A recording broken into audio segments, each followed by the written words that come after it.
Батыс Қазақстан облысының лауазымды тұлғалары мемлекет қазынасынан 111 миллион теңге жымқырған.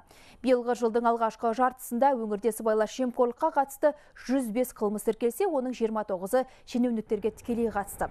Солардың ішінде 6-ауы облыстық және қалалық деңгейдегі бірінші басшылар. Мәселен, жуырда Орал қалалық төтенше жағдайлар басқармасы мен еңбек инспекциясының бірнеше қызметкері күдіктілер санына ілікті.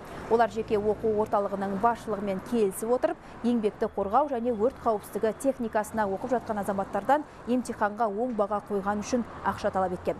Сондай-ақ пара алмақ болғандардың басым көпшілігі полиция қызметкерлері болып шықты. Көбісі пара алу емес болып отыр.